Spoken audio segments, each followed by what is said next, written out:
어르신, 여기 자꾸 오시면 안 돼요.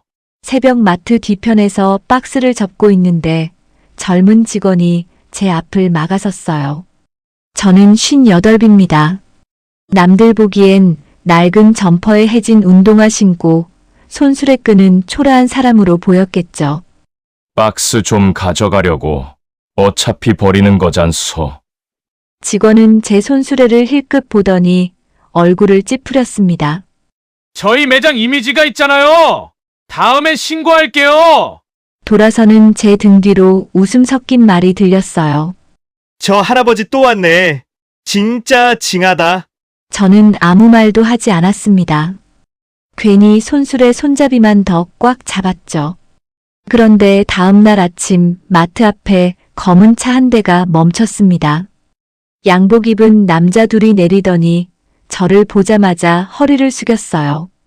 강 회장님, 계약 미팅 준비됐습니다. 그 말을 들은 점장의 얼굴이 굳어버렸습니다. 안녕하세요. 오늘의 이야기 시작합니다. 제 하루는 늘 새벽 5시에 시작됩니다. 알람이 울리기도 전에 눈이 떠져요. 나이가 들어서 그런 것도 있지만 오래된 습관 때문이 더 큽니다. 세수하고 낡은 점퍼를 입고 현관 옆에 걸어둔 목장갑을 챙깁니다. 그리고 골목에 세워둔 손수레를 끌고 나가죠. 새벽 골목은 참 조용합니다. 가게 셔터는 내려가 있고 길고양이만 쓰레기 봉투 옆을 어슬렁거려요. 그 시간에 움직이는 사람들은 대부분 비슷합니다.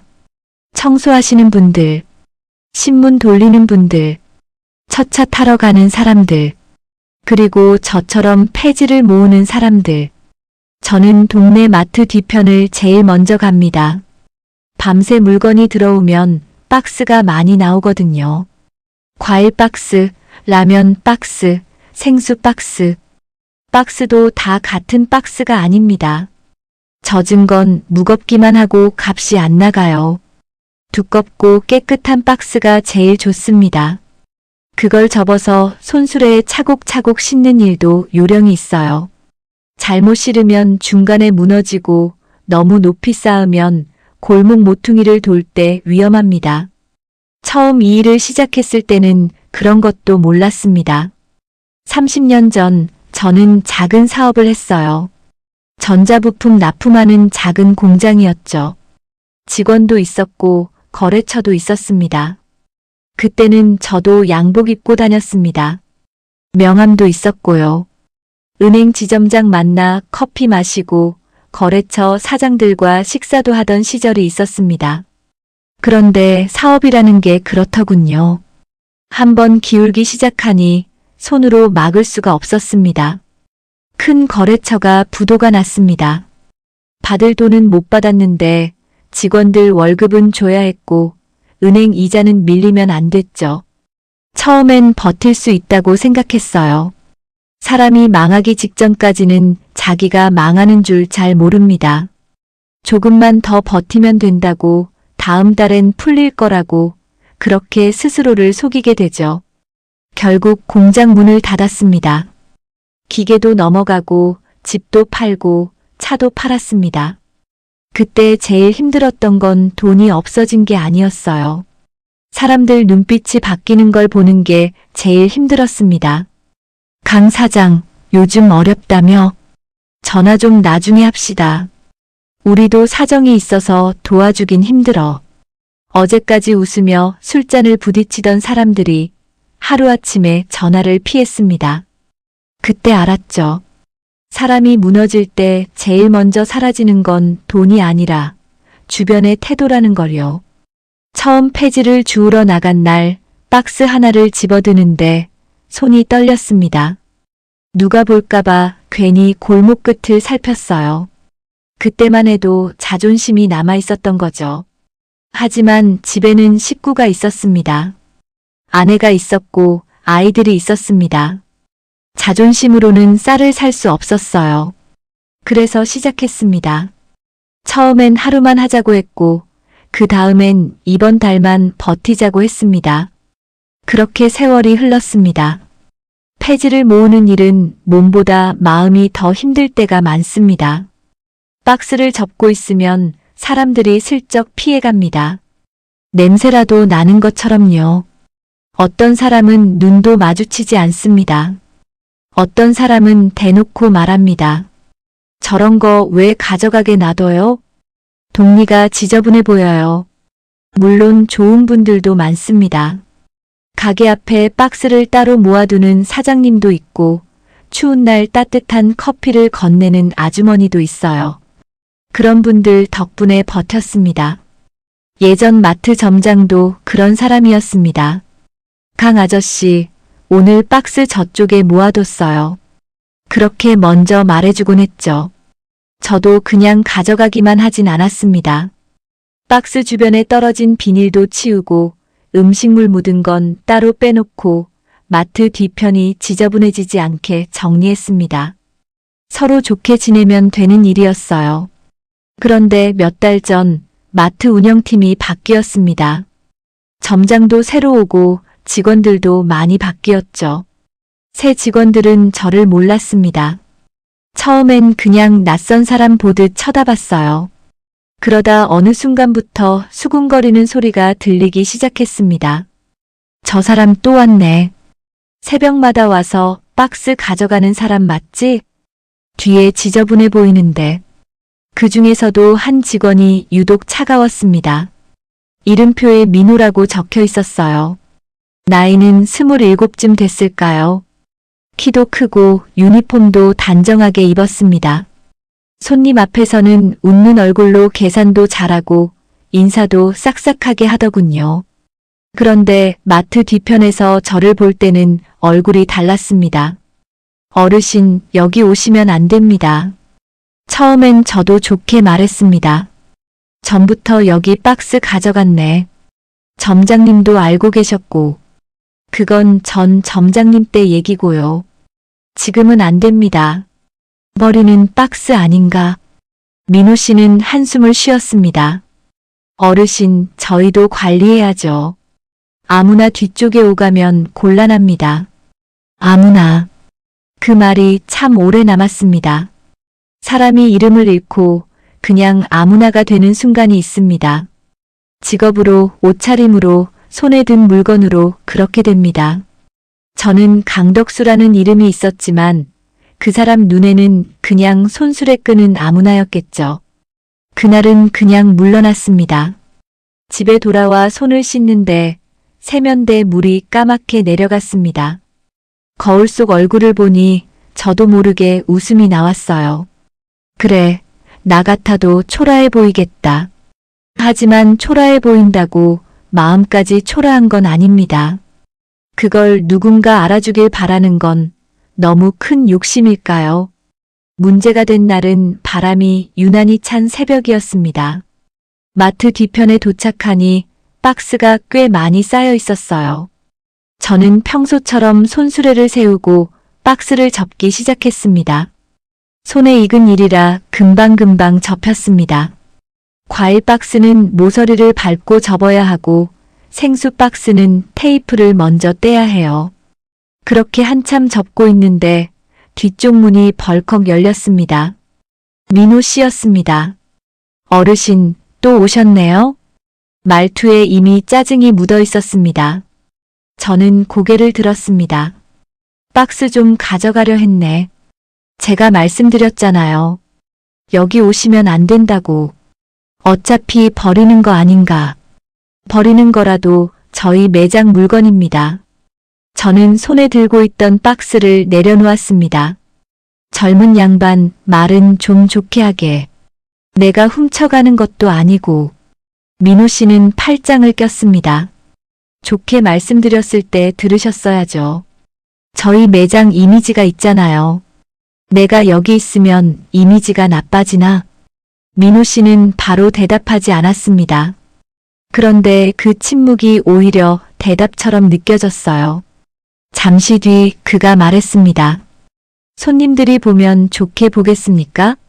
뒤에 이렇게 폐지 줍는 분들이 왔다 갔다 하면 지저분해 보이잖아요. 저는 그 사람 얼굴을 가만히 봤습니다. 화가 났습니다. 하지만 더 크게 올라온 건 서러움이었어요. 내가 지저분한가? 민호 씨는 눈을 피했습니다. 그때 안쪽에서 다른 직원들 목소리가 들렸습니다. 저 할아버지 또 왔어? 진짜 징하다. 신고한다니까 바로 가겠지. 웃음소리까지 섞여 있었습니다. 저는 손술의 손잡이를 잡았습니다. 알겠네. 오늘은 그냥 가겠네. 민호 씨는 아무 말도 하지 않았습니다. 저는 손수레를 끌고 골목을 빠져나왔어요. 바퀴가 덜컹거리는 소리가 유난히 크게 들렸습니다. 그날은 다른 골목을 돌아도 박스가 거의 없었습니다. 이미 다른 분들이 가져가고 난 뒤였죠. 수거장에 가서 무게를 재니 평소 절반도 안 됐습니다. 수거장 주인이 말했습니다. 강 사장님, 오늘은 별로 없네요. 그 사람은 오래전부터 저를 알아서 아직도 가끔 그렇게 부릅니다. 강 사장님. 이제는 낯간지러운 말이지만 그 말을 들으면 예전에 제가 아주 사라진 건 아닌 것 같아 마음이 조금 놓입니다. 저는 웃으며 말했습니다. 오늘은 운이 없었네요. 하지만 운이 없었던 게 아니었습니다. 사람 하나가 사람을 밀어낸 날이었죠. 그날 오후 관리 사무실에서 전화가 왔습니다. 회장님, 내일 오전 9시에 마트 쪽 임대 재계약 미팅 잡혀 있습니다. 김 실장 목소리였습니다. 김 실장은 제 건물 몇 곳을 관리해주는 사람입니다. 계약서, 세금, 보수 공사 같은 걸 챙겨주죠. 저는 잠시 말을 멈췄습니다. 내일이었나? 네. 본사 담당자하고 점장도 참석한다고 했습니다. 사무실로 모실까요? 저는 창밖을 바라봤습니다. 골목 끝에 제 손수레가 세워져 있었어요. 아침에 민호 씨가 했던 말이 다시 떠올랐습니다. 매장 이미지. 지저분해 보인다. 다음엔 신고하겠다. 저는 조용히 말했습니다. 아니, 내가 마트로 가겠네. 김 실장이 조금 놀란 듯 했습니다. 현장으로요? 그래. 어차피 현장도 볼 필요 있잖나. 그럼 아침에 차로 모시겠습니다. 전화를 끊고 한참 앉아 있었습니다. 마음 한쪽에서는 이런 생각도 들었습니다. 내일 그 직원 얼굴 좀 봐야겠다. 솔직히 사람이니 그런 마음이 왜 없겠습니까? 무시당했는데 아무렇지 않을 수는 없죠. 하지만 곧 다른 생각이 들었습니다. 내가 내일 양복을 입고 검은 차에서 내리면 그 직원은 분명 사과할 겁니다. 점장도 허리를 숙이겠죠. 그런데 그 사과가 정말 나라는 사람에게 하는 사과일까요? 아니면 건물주에게 하는 사과일까요? 그게 마음에 걸렸습니다. 저는 옷장 문을 열었습니다. 양복 몇 벌이 걸려 있었어요. 예전보다 자주 입지는 않지만 계약 미팅 때 입는 옷입니다. 한참 바라보다가 문을 닫았습니다. 다음 날도 평소처럼 입기로 했습니다. 낡은 점퍼, 해진 바지, 오래된 운동화. 어제 무시당한 그 모습 그대로 가고 싶었습니다.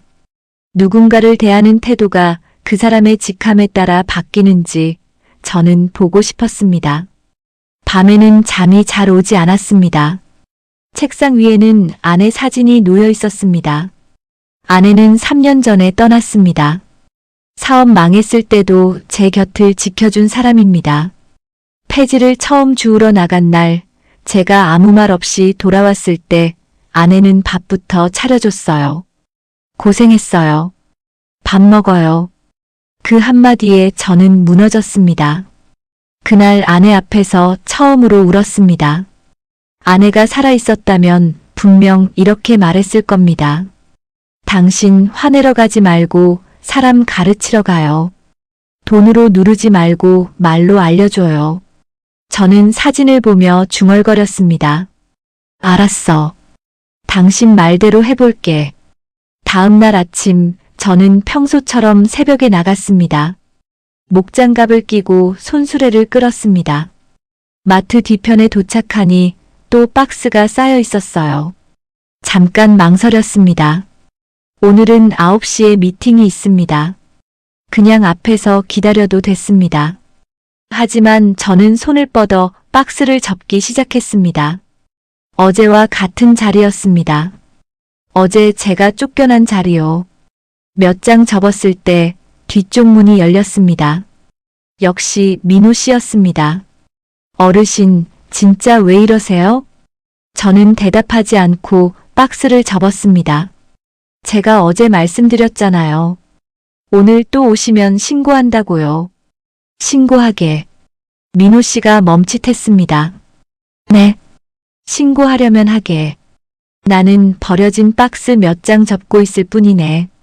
그때 점장도 밖으로 나왔습니다. 아침부터 소란이 생긴 게 불편했던 모양입니다. 무슨 일입니까? 민호 씨가 바로 말했습니다. 점장님, 이 어르신이 계속 뒤편에서 박스 가져가십니다. 제가 여러 번 말씀드렸는데도요. 점장은 저를 위아래로 훑어봤습니다. 그 눈빛을 저는 압니다. 귀찮은 문제를 보는 눈빛. 빨리 치우고 싶은 사람을 보는 눈빛. 점장이 말했습니다. 어르신, 여긴 저희 매장 관리 구역이라서 이렇게 오시면 곤란합니다. 저는 물었습니다. 박스가 매장 운영에 방해가 됐습니까? 그런 건 아니지만요. 위생 문제도 있고 이미지 문제도 있고. 이미지라는 말이 또 나왔습니다. 그때 마트 앞쪽 도로에 검은 차 한 대가 멈췄습니다. 민호 씨와 점장은 별 생각 없이 그쪽을 봤습니다. 차에서 김 실장이 먼저 내렸습니다. 뒤이어 관리팀 직원들도 내렸고요. 김 실장은 저를 발견하자마자 빠르게 다가왔습니다. 그리고 제 앞에서 허리를 숙였습니다. 회장님, 먼저 와 계셨습니까? 그 한마디에 점장 얼굴이 굳었습니다. 민호 씨는 제 손수레와 김 실장을 번갈아 봤습니다. 무슨 일이 벌어진 건지 이해하지 못하는 얼굴이었죠. 김 실장이 서류 가방을 들고 점장에게 인사했습니다. 오늘 임대 재계약 건으로 뵙기로 한 김성훈 실장입니다. 강덕수 회장님께서 현장을 직접 보시겠다고 해서 먼저 와 계셨네요. 점장의 입술이 살짝 벌어졌습니다. 강 회장님이요? 김 실장은 아무렇지 않게 말했습니다. 네. 이 건물 소유주십니다. 그 순간 민호 씨 얼굴에서 피가 빠져나가는 게 보였습니다. 어제 저를 쫓아내던 눈빛은 사라졌습니다. 대신 겁먹은 젊은 사람 하나가 서 있었어요. 점장은 급히 허리를 숙였습니다. 회장님, 제가 몰라 뵙고. 저는 손에 묻은 박스 먼지를 털었습니다. 몰라볼 수 있지요. 내가 얼굴에 건물주라고 써붙이고 다니는 것도 아니니까. 점장은 아무 말도 못했습니다. 저는 민호 씨를 봤습니다. 어제는 내가 매장 이미지에 안 좋다더니 오늘은 어떻습니까? 민호 씨는 고개를 들지 못했습니다. 마트 안쪽 사무실로 들어갔습니다. 점장은 계속 물을 따르고 의자를 빼줬습니다. 어제 새벽의 태도와 너무 달랐어요. 그 변화가 우습기도 하고 씁쓸하기도 했습니다. 사람 대접이라는 게 이렇게 빠르게 바뀌는구나. 옷은 그대로인데 이름 하나가 붙으니 태도가 달라지는구나. 회의는 예정대로 진행됐습니다. 임대료 조정, 주차장 정리, 건물 외벽 보수, 쓰레기 배출 시간. 김 실장이 서류를 펼치고 점장은 연신 고개를 끄덕였습니다. 저는 필요한 말만 했습니다. 그러다 마지막에 마트 뒤편 이야기를 꺼냈습니다. 박스 처리 문제를 정리해야겠습니다. 점장의 얼굴이 다시 굳었습니다. 네, 회장님. 앞으로 외부인이 함부로 들어오지 못하게. 저는 고개를 저었습니다. 그 뜻이 아닙니다. 점장이 말을 멈췄습니다. 버리는 박스를 필요로 하는 분들이 있습니다. 그분들에게는 그게 하루 생활비예요. 사무실 안이 조용해졌습니다. 마트 입장도 이해합니다. 뒤편이 지저분해지면 안 되고 안전 문제도 있겠죠. 그럼 쫓아낼 게 아니라 방법을 만들면 됩니다. 김 실장이 받아 적기 시작했습니다. 앞으로 박스는 뒤편 한쪽에 따로 정리해 두세요. 젖지 않게 안쪽에 두고 가져가시는 분들이 다치지 않게 통로도 확보하고요. 점장이 급히 대답했습니다. 네, 그렇게 하겠습니다. 저는 덧붙였습니다. 그리고 직원들 교육도 하세요. 손님에게만 친절하면 친절한 게 아닙니다. 매장 뒤편에서 만나는 사람에게도 기본 예의는 있어야죠. 점장은 고개를 숙였습니다. 그때 문가에 서 있던 민호 씨가 떨리는 목소리로 말했습니다. 회장님 정말 죄송합니다. 제가 몰라 뵙고. 저는 그 말을 끊었습니다. 몰라봐서 죄송한 거면 사과하지 말게. 그가 놀라 저를 봤습니다. 네. 내가 건물주인 걸 몰라서 미안한 거라면 의미가 없네. 내가 아무것도 아닌 폐지 줍는 사람이었어도 그렇게 말하면 안 되는 거였지. 민호 씨의 얼굴이 더 붉어졌습니다. 저는 조용히 말했습니다.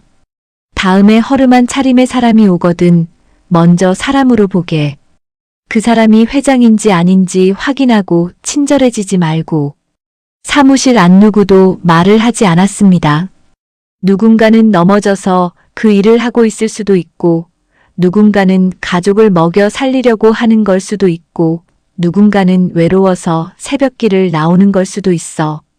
민호 씨는 입술을 깨물었습니다. 죄송합니다. 이번 사과는 조금 달랐습니다. 두려움보다 부끄러움이 섞여 있었어요. 저는 그제야 조금 마음이 놓였습니다. 사람은 겁만 먹으면 달라지지 않습니다. 부끄러워야 달라집니다. 회의가 끝나고 저는 마트 뒤편으로 다시 나갔습니다. 아침 햇살이 조금씩 골목 안으로 들어오고 있었어요. 조금 전까지 제가 접다 만 박스들이 바닥에 놓여 있었습니다. 민호 씨가 조심스럽게 다가왔습니다. 제가 정리하겠습니다. 저는 그를 봤습니다. 같이 하지. 그는 놀란 듯 저를 바라봤습니다. 저는 아무렇지 않게 박스를 집어들었습니다. 접고 묶고 손수레 옆에 세웠습니다. 민호 씨도 말없이 옆에서 박스를 접기 시작했습니다. 처음에는 서툴렀습니다. 박스 접는 방향도 잘 몰랐고 테이프도 제대로 떼지 못했어요. 제가 말했습니다. 그건 모서리를 밟고 접어야 해. 그래야 납작해져. 민호 씨가 조심히 따라했습니다. 이렇게요? 그래. 한동안 박스 접는 소리만 들렸습니다. 그러다 민호 씨가 낮게 말했습니다. 저희 아버지도 예전에 공장에서 일하셨습니다. 저는 손을 멈추지 않고 들었습니다. 다치신 뒤로 일을 오래 쉬셨어요. 그때 집이 많이 힘들었습니다. 민호 씨는 박스를 바라보며 말했습니다. 어릴 땐 그게 너무 싫었습니다. 아버지가 초라해 보이는 것도 싫고 돈 때문에 엄마가 힘들어하는 것도 싫고 저는 그제야 조금 알 것 같았습니다. 사람이 누군가를 무시할 때 꼭 그 사람만 보는 건 아닙니다. 자기가 피하고 싶은 기억을 같이 밀어내는 걸 수도 있어요. 민호 씨가 말했습니다. 어르신들 보면 괜히 불편했습니다.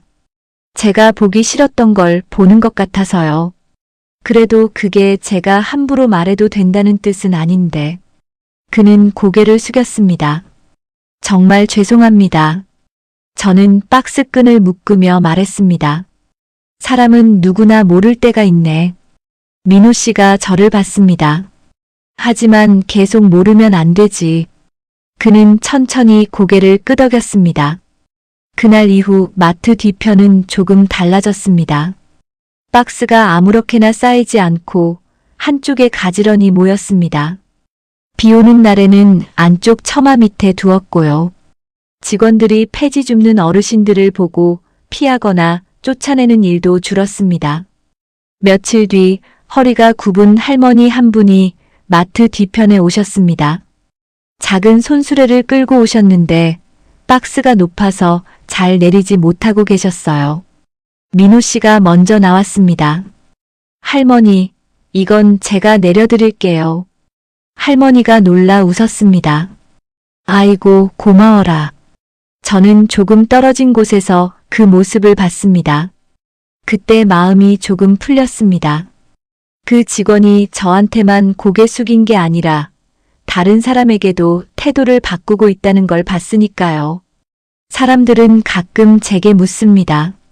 그 정도면 이제 편하게 사셔도 되잖아요. 왜 아직도 손수레를 끌고 다니세요? 맞는 말입니다. 이제 폐지 몇 킬로 팔아서 생활해야 하는 형편은 아닙니다. 하지만 손수레는 제게 단순한 손수레가 아닙니다. 제가 무너졌을 때 다시 일으켜 세워준 물건입니다. 아무도 제 명함을 받아주지 않던 시절, 그 손수레만은 제 곁에 있었어요. 박스를 하나하나 모아 팔면 아주 적은 돈이라도 제 손으로 벌었다는 느낌이 들었습니다. 그 느낌이 저를 살렸습니다. 그리고 새벽에 골목을 걷다 보면 사람 사는 게 보입니다. 문 열기 전 가게 앞을 쓰는 사장님, 첫 버스 타려고 뛰는 청년, 등 굽은 할머니가 작은 손수레를 밀고 가는 모습, 그걸 보면 생각합니다. 세상은 겉으로 보이는 것보다 훨씬 많은 사연으로 굴러가는구나. 얼마 전 민호 씨가 제게 캔커피를 하나 건넸습니다. 아저씨, 오늘 춥습니다. 처음으로 저를 회장님이 아니라 아저씨라고 불렀습니다. 저는 그게 더 좋았습니다. 고맙네. 그가 머뭇거리다가 말했습니다. 그날 이후로 많이 생각했습니다. 제가 손님한테만 친절한 척하고 정작 뒤에서는 사람 가려가며 대했던 것 같습니다. 저는 커피를 받아들고 말했습니다. 알면 됐네. 사람은 알게 된 다음이 중요해. 민호 씨는 고개를 끄덕였습니다. 앞으로 조심하겠습니다. 저는 그 말을 믿어보기로 했습니다. 누군가를 한 번의 잘못으로 끝까지 몰아세우는 건 쉽습니다. 하지만 정말 어려운 건 그 사람이 바뀌는지 지켜봐주는 일입니다. 물론 모든 잘못이 용서되는 건 아닙니다. 하지만 부끄러움을 알고 행동을 바꾸려 한다면 기회는 줄 수 있다고 생각합니다. 그날 집에 돌아와 아내 사진 앞에 앉았습니다. 여보, 오늘은 그 젊은 직원이 커피를 주더라. 사진 속 아내는 여전히 웃고 있었습니다. 저는 혼자 웃으며 말했습니다. 당신 말대로 화내기만 안 하길 잘했나 봐. 창밖으로는 해가 올라오고 있었습니다. 새벽 내내 차갑던 골목도 햇빛이 닿으니 조금 따뜻해졌습니다. 사람 마음도 어쩌면 그런 걸지 모릅니다. 차갑게 굳어 있다가도 제대로 된 말 한마디가 닿으면 조금은 녹을 수 있는 것. 지금도 저는 가끔 그 마트 뒤편에 갑니다. 낡은 점퍼를 입고 목장갑을 끼고 손수레를 끌고요. 사람들은 여전히 저를 폐지 줍는 아저씨로 봅니다. 괜찮습니다. 그것도 제 모습이니까요. 저는 한때 사업에 실패한 사람이었고 폐지를 주우며 다시 일어선 사람이었습니다. 아내를 먼저 떠나보낸 남편이고 자식들 앞에서 무너지지 않으려 버틴 아버지였습니다. 그리고 지금도 새벽 골목을 걸으며 하루를 시작하는 사람입니다. 사람은 하나의 모습만으로 설명되지 않습니다. 허름한 옷을 입었다고 하찮은 사람이 되는 건 아니고 좋은 차에서 내렸다고 갑자기 귀한 사람이 되는 것도 아닙니다. 그런데 우리는 너무 자주 겉모습으로 판단합니다. 옷차림으로, 직업으로, 말투로, 손에 든 물건으로요. 그날 민호 씨가 저에게 사과한 건 처음엔 제가 가진 것 때문이었을지도 모릅니다. 하지만 시간이 지나며 저는 보았습니다. 그가 다른 어르신에게도 박스를 챙겨주는 모습을요. 그걸로 충분했습니다. 사람이 완벽해서 존중받아야 하는 게 아닙니다. 그냥 사람이기 때문에 기본적인 존중은 받아야 합니다. 폐지를 줍는 손에도 살아온 세월이 있고 낡은 점퍼 안에도 자존심이 있습니다. 손수레를 끄는 사람에게도 누군가의 가족이 있고 한때는 뜨겁게 살아낸 시간이 있습니다. 저는 그날 이후로 더 분명히 알게 됐습니다. 사람을 대하는 태도는 그 사람의 지갑을 보고 정하는 게 아니라는 걸요. 그 사람이 누구인지 몰라도 먼저 예의를 지키는 게 진짜 품격이라는 걸요. 여러분이라면 어떻게 하시겠습니까? 허름한 차림만 보고 사람을 무시했던 그 직원에게 벌을 주시겠습니까? 아니면 부끄러움을 배우고 달라질 기회를 주시겠습니까?